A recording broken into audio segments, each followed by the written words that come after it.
Students, आज हम लोग छठी जमात की किताब जान पहचान का 27वां सबक पढ़ने जा रहे हैं। सबक का उन्वान है पतंग। तो आइए सबसे पहले एक दिलचस्प कहानी पढ़ते हैं और इस सबक में एक सबक आमोज सबक भी है, लिहाजा आइए इसको गौर से सुनते हैं और देखते हैं क्या सबक है इसके अंदर।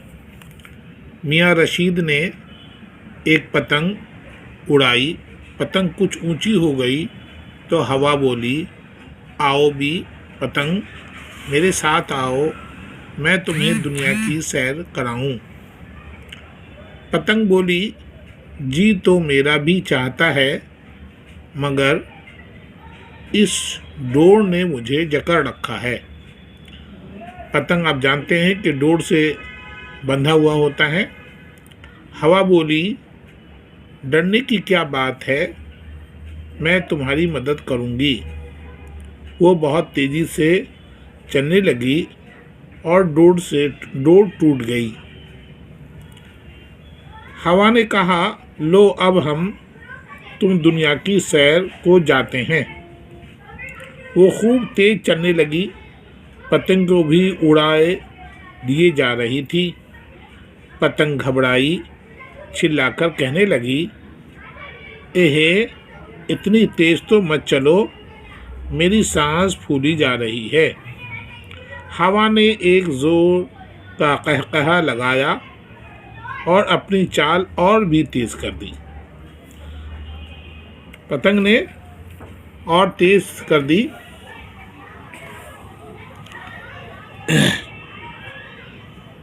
दोनों बस उड़े चले जा रहे थे, दरख्तों पर से, पहाड़ों पर से, फिर तेजी से गुजर रहे थे। इतने में सूरज के सामने बड़ा सा बादल का टुकड़ा आ गया और मेघ की मोटी मोटी बूंदें पतंग पर गिरने लगी। यानी बादल का टुकड़ा आ गया और उसमें से बारिश शुरू हो गई। पतंग चिल्लाई, ए भी हवा, खुदा के लिए मेरी मदद करो, मैं भीग रही हूँ, मैं कैसे उड़ पाऊंगी। हवा उसके जवाब में हंस पड़ी और बस बूंदे ने पतंग को नीचे ढकेल दिया। यानी पतंग बारिश में बूंदों से भीग गई और वजनी हो गई, गलने लगी। तो कहाँ आएगी, आप सब जानते हैं कि भीगने के बाद, वजनी होने के बाद नीचे आ गई। वो एक नाले में आ गिरी, पानी और कीचड़ में लथपथ। अब तो पतंग बहुत पछताई और कहने लगी, मैं डोर से बंधी रहती तो क्यों इस मुसीबत में फंसती। यानी डोर से अगर वो जुड़ी रहती तो कभी भी बहुत ऊंची नहीं जाती और बारिश में नहीं भीगती। अगर बारिश होती तो जिसके हाथ में डोर है वो उन्हें खींच लेता। तो कभी भी अपनी चाह में, अपने वजूद से आगे किसी के बहकावे में नहीं आना चाहिए और अपने वजूद से आगे कभी आगे नहीं जाना चाहिए और लालच में नहीं पड़ना चाहिए। ये था सबक, ख़त्म हुआ। अब इसके अंदर कुछ सवालात थे, इसमें कुछ अल्फाज मीनिंग है। सैर करना, घूमना फिरना, तफरीह करना। कहकहा, आवाज़ के साथ ज़ोर से हंसना। मींह माने बारिश। सांस फूलना, हाँपना। लथपथ, गंदगी में भरा हुआ खराब हाल। अब आइए इनके अंदर सवालात हैं। पहला सवाल है, हवा ने पतंग को क्यों बुलाया। सवाल नंबर 2, पतंग की सांस क्यों फूलने लगी। सवाल नंबर 3, कहकहे लगाने के बाद हवा ने क्या किया। सवाल नंबर 4, पतंग नाले में कैसे गिरी और नाले में गिरने के बाद पतंग ने क्या कहा। ये 5 सवालात हैं। इन 5 सवालों के जवाब मैं अभी आपको दिखाता हूँ। ये इस तरह से आपकी सहूलत के लिए हमने कॉपी पे लिख दिए हैं। देखिए, पहला सवाल ये है। पहला सवाल, हवा ने पतंग को क्यों बुलाया।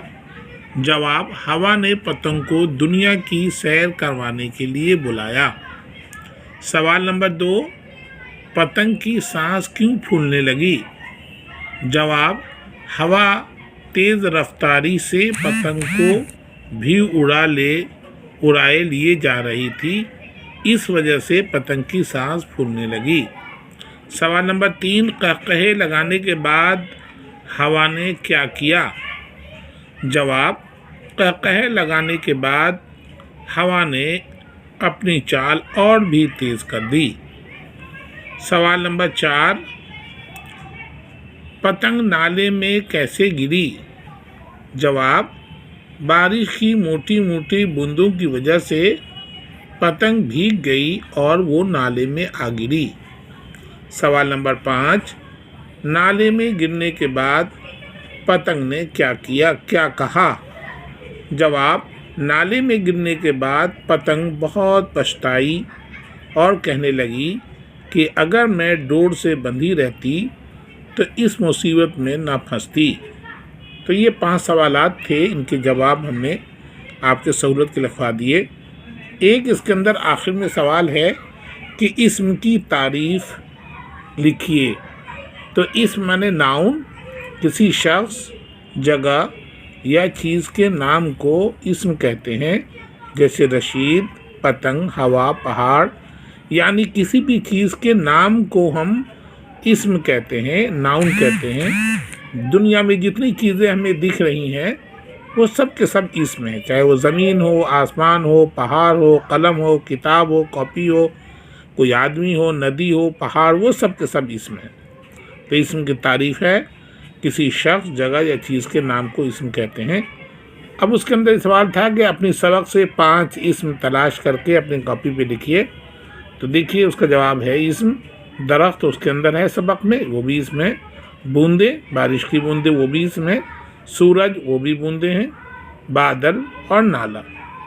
अब देखिए इसके अंदर दीगर एक्सरसाइज किताब में, उसके अलावा एक्सरसाइज देखिए, खाली जगह। ये देखिए, नीचे दिए हुए हरूफ को मिलाकर लफ्ज़ बनाइए। पे है, ये ते है, नून है, काफ है, मिलाकर हम लिख दिया पतंग। सीन है, अलिफ है, नून है, सीन है। सांस, ये लिखा हमने सांस। फिर देखिए लिखा हुआ मीम, स्वाद, ये, बे और ये ते है, मुसीबत, ये लिख दिया हमने मुसीबत। उसके बाद है ये बे, वाव, नून, दाल, वाव, नून गुना, बूंदे। अब यहाँ खाली जगह है, देखिए नीचे दी हुई खाली जगहों को भरिए। मियाँ रशीद ने एक दिन क्या पतंग उड़ाई? मियाँ रशीद ने एक दिन पतंग उड़ाई। अब देखिए दूसरी, देखिए नंबर 2, शहर, खाली जगह, लो अब तुम दुनिया की सैर को जाते हैं। लो अब तुम दुनिया की सैर को जाते हैं, तो खाली जगह है सैर। हवा ने एक जोर का कहकहा लगाया। 4, बूंदों ने पतंग को नीचे ढकेल दिया। नंबर 5, मैं डोर से बंधी रहती तो क्यों इस मुसीबत में फंसती।